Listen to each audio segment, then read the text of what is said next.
La semaine prochaine, ça fera 700 jours qu'on voyage. 700 jours qu'on vit sur la route et qu'on découvre de nouveaux paysages tous les jours. Et je me suis posé une question. Est-ce qu'au bout d'un moment, cette vie un peu extraordinaire va devenir complètement banale à nos yeux et plus rien ne pourra vraiment nous impressionner? Un peu comme un pilote qui, après 40 ans de carrière, ne serait même plus impatient d'aller piloter un avion tellement il aura fait de fois dans sa vie. Eh ben, je pense que c'est possible. Mais je pense aussi que le voyage, c'est tellement diversifié que c'est très simple de faire en sorte de ne jamais s'en lasser. Si vous avez regardé les dernières vidéos en Bolivie et Argentine, vous avez vu que ça fait plusieurs semaines qu'on est dans des très hauts plateaux montagneux, plusieurs semaines qu'on dort régulièrement au-dessus de 4000 mètres d'altitude. Et si la première fois qu'on l'avait fait il y a 3 ou 4 mois en Équateur, ça nous avait paru complètement fou et on s'était même demandé si on allait réussir à dormir à cause du manque d'oxygène, et ben aujourd'hui, dormir à 4500 mètres d'altitude ou 1000 mètres, pour nous, c'est un peu la même chose. Parce qu'on l'a tellement fait ces derniers temps que c'est devenu la routine. C'est un peu devenu quelque chose de banal. Mais ce qui est génial avec le voyage, et c'est ce qu'on va vous montrer dans cette vidéo, c'est que c'est très simple de casser la routine. Et c'est comme ça qu'en une semaine, on est passé des hauts plateaux argentins où il n'y avait presque personne, à l'océan qu'on n'avait pas vu depuis des mois et des mois, et on a terminé par un centre commercial rempli de monde dans lequel on avait l'impression d'être de retour aux USA. Mais revenons au point de départ dans les hauts plateaux argentins. Bon, aujourd'hui, on va prendre la direction de Piedra Pómez. C'est la dernière chose qu'on veut voir avant de quitter ces 1200 km de piste là sur lesquelles on est depuis maintenant presque 10 jours. Et Piedra Pómez, alors vous allez voir, c'est un très bel endroit apparemment, mais surtout, c'est un endroit qui est uniquement accessible en 4x4. Alors souvent les trucs qui sont 100% accessibles en 4x4, c'est pas toujours le méga fun parce que c'est souvent des endroits où le van il prend beaucoup de chocs, il y a des grosses pierres, enfin c'est pas super bon pour le véhicule. Et là cette fois, c'est le terrain que je préfère par-dessus tout parce qu'apparemment c'est du sable. Et c'est d'ailleurs pour ça qu'à l'entrée, il y a un gros panneau avec marqué 4x4 obligatoire. Mais en commençant la piste, on s'est demandé si c'était vraiment indispensable d'avoir un 4x4. Bon bah j'étais en train de me dire dans ma tête qu'on allait essayer de faire ça sans les 4 roues motrices. Parce que ça avait l'air d'être vraiment pas compliqué, je comprenais pas pourquoi ils avaient dit 4x4 obligatoire. Et ben on est déjà bloqué. On s'est pris la première mini butte de sable, on est resté coincé. Alors avec le 4x4 ça va se décoincer sans problème hein. Mais du coup ouais c'est fou hein, comme que là le pneu il est à peine dans le sable. Bah ouais mais ça m'a fait pousser le pneu. Regarde le pneu arrière. Là on va s'imaginer si on était en camping-car et qu'on n'avait pas de 4 roues motrices, mais je suis resté bloqué hein.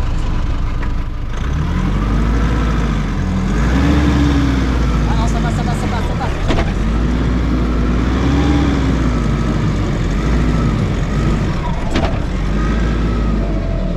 Je pense que ça peut passer avec de la vitesse. On va voir avec le 4x4 comment ça fait. Bon, en réalité, si on avait dégonflé les pneus ou forcé un peu plus sur le moteur, on serait sûrement passé sans le 4x4. Mais je comprends pourquoi ils ont mis le 4x4 obligatoire, car sur certaines parties de la route, il y a du sable dans les montées, et c'est vrai que sur ce genre de terrain, on peut vite rester bloqué.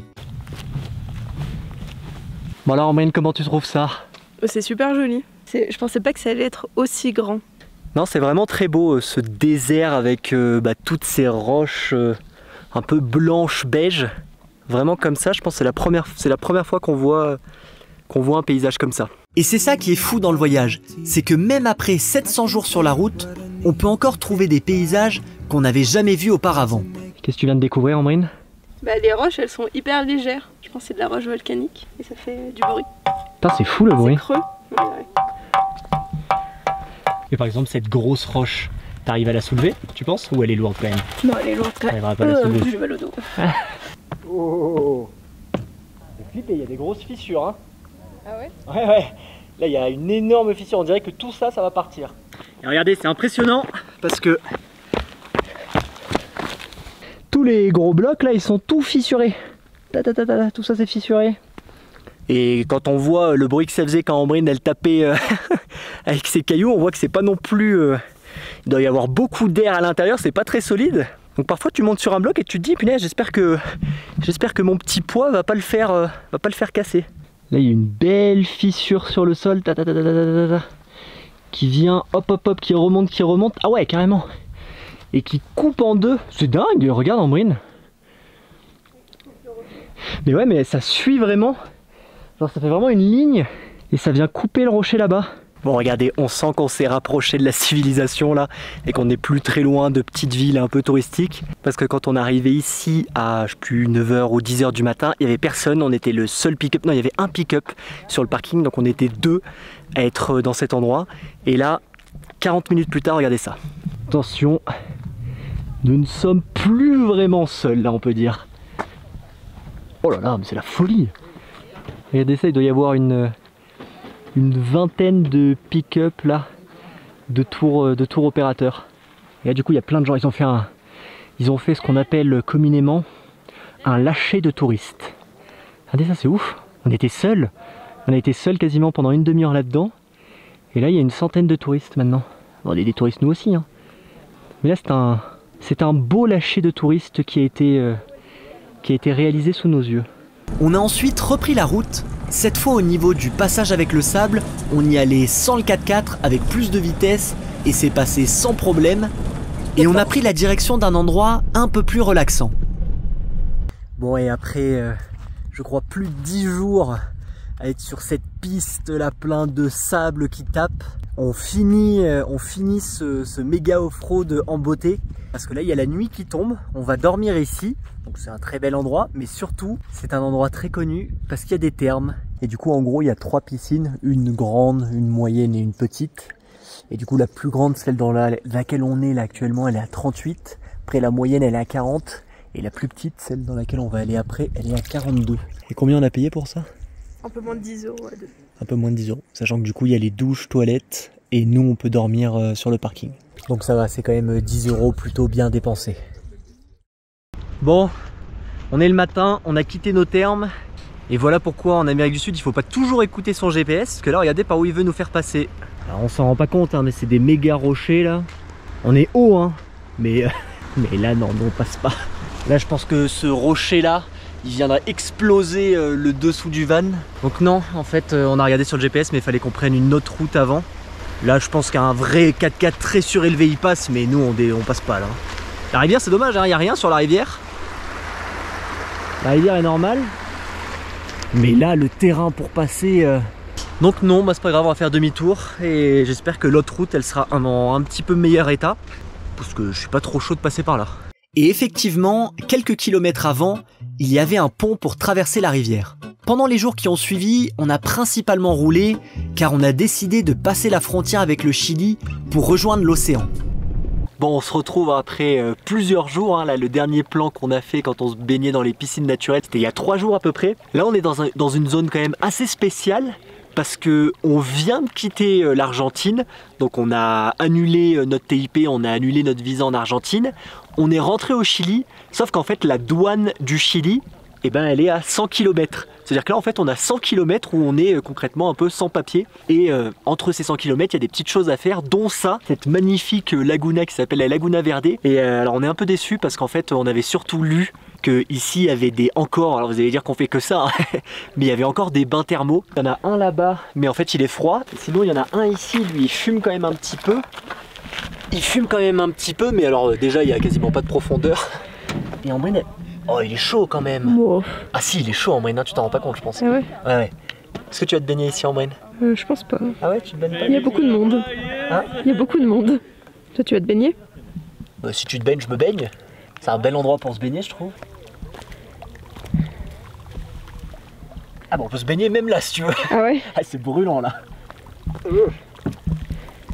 Oh là là. C'est ouf. Genre j'ai genre cette partie de la main qui est brûlante et cette partie de la main qui est gelée. Alors, il y a vraiment une énorme différence. Ça c'est à 35-36 degrés et ça doit être à 2 ou 3 degrés. Mais je pense que t'as pas le droit de te baigner dans cette laguna. Truc protégé quand même, on a juste le droit de se baigner dans les petites. Donc voilà, à voir qu'est-ce qu'on fait. Oh, ah oui non mais elle est chaude. Alors le seul défaut vraiment c'est qu'il n'y a pas énormément de profondeur. Puis c'est quand même pas tous les jours qu'on peut se baigner dans une piscine naturelle gratuite en plus pour le coup. avec la vue sur le lac. Juste là. Et sachant que là, du coup, on est à, je crois, 4300 ou 4400 mètres d'altitude. Donc une piscine naturelle, quand il fait 3 degrés dehors, à 4300 mètres d'altitude, c'est quand même assez rare à trouver. Et après quelques heures de route supplémentaires, changement total de décor. Et voilà, après 1 mois et demi, je pense, passé dans les montagnes, on change complètement de décor. Avec l'océan devant nous. Alors bon, c'est très clairement, on n'est pas sur une plage paradisiaque là. Mais de voir de l'eau, ça change quand même. Hein. On va dormir au milieu des rochers. Et juste là, on a la mer. Ça fait quoi de voir la mer? Enfin, l'océan? Ça change. Bon, au final, comme la météo n'était pas avec nous, le lendemain, on a décidé de rouler un peu plus afin de trouver un nouveau spot pour se poser près de l'océan. Et vous allez voir, on a trouvé l'endroit parfait. Bon, aujourd'hui c'est un grand jour. Il faut que je vous avoue quelque chose, mais dans ce voyage, j'ai un petit objectif personnel que j'ai toujours pas réussi à accomplir pour le moment. Mais j'aimerais bien, une fois au moins, sur tout ce voyage, à réussir à pêcher un poisson et manger ce qu'on a réussi à pêcher. J'ai pas eu l'occasion de beaucoup pêcher dans ce voyage. Hein. La dernière fois que j'ai essayé, c'était au Mexique, en Basse-Californie, il y a 1 an et demi. Donc ça remonte un petit peu. Alors le seul petit problème qu'il y a, c'est que la canne à pêche, elle était à l'arrière du pick-up. Et j'y faisais attention pendant un moment, mais je vous avoue qu'il y a un moment, je crois que c'est quand on a fait le changement, quand on est passé du Panama à la Colombie, il y a un moment la canne à pêche petit à petit elle est tombée sous d'autres affaires et avec les vibrations et tout, j'ai peur j'ai peur que tous les arceaux se soient un petit peu cassés. On va déjà aller voir si elle est toujours à peu près en vie. Ah merde. Ouais, c'est bien ce que j'entendais, ouais, ça a dû se faire écraser par des trucs. Ah mince. Peut-être que ça marche juste s'il y en a 1 ou 2. C'est pas grave, je vais quand même essayer. Après, il y a un autre truc où je me dis que c'est peut-être pour ça que j'arrive pas à pêcher. Attendez, vous allez voir. Alors, l'autre raison qui explique peut-être pourquoi j'ai rien pêché, c'est que du coup, quand on était au Mexique, on est allé dans un magasin de pêche et j'avais demandé comment on faisait pour pêcher sur les plages en Basse-Californie. Et donc, le mec, il m'avait dit que ça se faisait avec des leurres. Mais il me paraît quand même très gros, ce leurre. Et du coup, je sais pas si ce leurre-là, c'est un leurre qui est bien pour pêcher dans ces horizons-là. Donc je pense que je vais essayer comme ça. J'ai tellement peu d'espoir de ramener un poisson que j'ai même pas pris un seau ou un couteau au cas où vraiment j'attrape quelque chose. Si j'attrape quelque chose, on verra. On verra sur le moment. Donc là, juste là, j'ai une petite plage. Je pense que je vais essayer de me mettre là.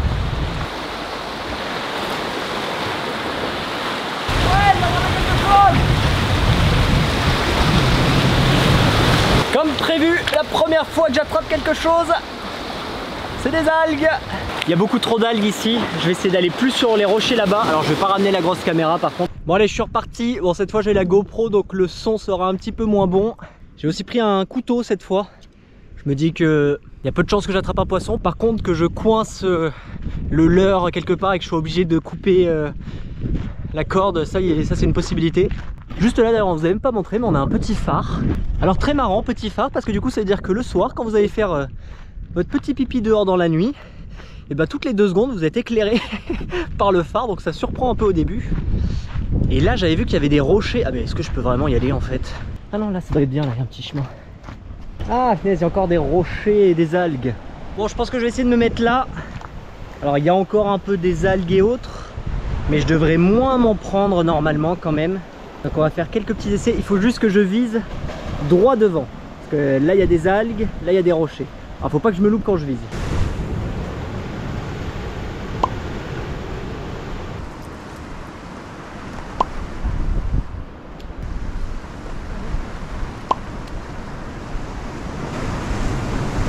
Ah, oh non, je l'ai vu, putain.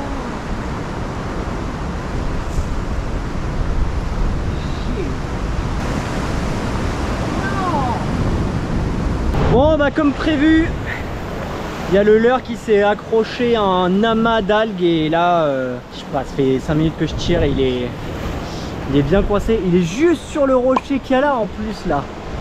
Il est juste sur le rocher là, il se prend des vagues mais non, il veut pas, putain. Ouais, c'était peut-être pas le meilleur endroit pour faire ça. Bon, c'est pas grave. Le lendemain, comme on avait besoin de faire des courses, on s'est rapproché d'une grande ville. Bon, c'est très marrant, là on se retrouve dans un centre commercial, mais on a l'impression d'être aux États-Unis quoi. Ah, alors peut-être pas que aux États-Unis, c'est peut-être un mix d'États-Unis-France, parce que regardez ce qu'il y a, carrément un Décathlon. Tu sais ce que ça veut dire en marine ça hein? Tu vas aller t'acheter un hameçon? Ça veut dire qu'on va aller acheter des trucs pour pêcher. Hein. Mais avant d'aller acheter du matériel de pêche à Décathlon, on va aller se faire un petit resto. On en a vraiment pas fait beaucoup ces derniers temps, parce que je crois que c'est notre deuxième en un mois. Et sachant que le dernier resto, il date de 10 jours. Et c'était juste une milanaise dans un tout petit boui-boui. Donc là, on va aller se faire, je crois, un gros burger. On va pas aller à McDo, mais il y a une chaîne américaine très connue. Et du coup, on va aller manger là-bas.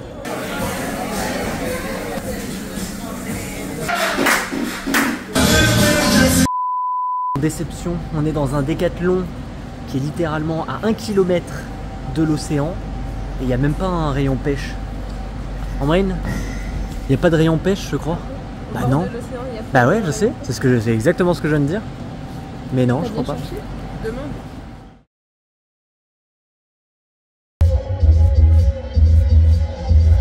Bon, ce soir on a des gentils Chiliens qui sont décidés qui font pas vraiment la fête, hein, je les vois, ils sont deux.